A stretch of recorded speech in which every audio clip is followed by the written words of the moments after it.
அக்கா வந்துட்டாங்க.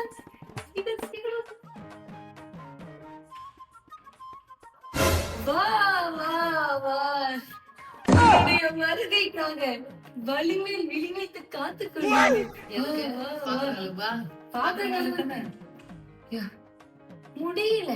நல்லா இருக்கும் போதே நான் வேலை செய்ய மாட்டேன். ஆனா இப்ப மாசமா வேற இருக்கேனா, காலையில எந்திரிக்க முடியல, இழுத்து மூச்சு விட முடியல, நின்னு பாத்திரம் கழுவ முடியல, உட்கார்ந்தா முதுகு வலிக்குது, எந்திரிச்சா கால் வலிக்குது. எப்படா நீ வருவேன்னு காத்துட்டு இருந்த. இப்பதான் எனக்கு அருமையே தெரியுது. இதுக்கப்புறம் நீ ஏன் எல்லா வேலையும் செஞ்சிருவ. போன வாரம் நீ பாத்திரம் கழுவிட்டு போனல, அதுக்கப்புறம் அது அப்படியே இருக்குது. அதையும் நீ கழுவிடு. 2 வாரமா துவைக்காத துணி இருக்குது, அதையும் நீ துவைச்சிரு. இப்பதான் எனக்கு சந்தோஷமா இருக்கு. உங்க அம்மா நினைப்பாங்க, இதுக்கு நான் அங்கேயே இருந்திருப்பேன். இல்லனாக்கா பெக்கறாங்க பத்தி அவங்க பின்னாடியே ஓடணும். காலையில எந்திரிச்சு சமைக்க முடியல, அப்படியே செஞ்சு ஏதாவது தின்னாலும் சத்தெல்லாம் உள்ள வாங்கிட்டு மொத்தத்தெல்லாம் தூணு துப்பிடுறான். என்ன பண்றது? வா செஞ்சு கொடு. இப்பதான் பேக் வச்சுட்டு வராங்க. இதுதான் சொல்றது பொம்பளை பிள்ளைங்க பெக்க கூடாதுன்ட்டு.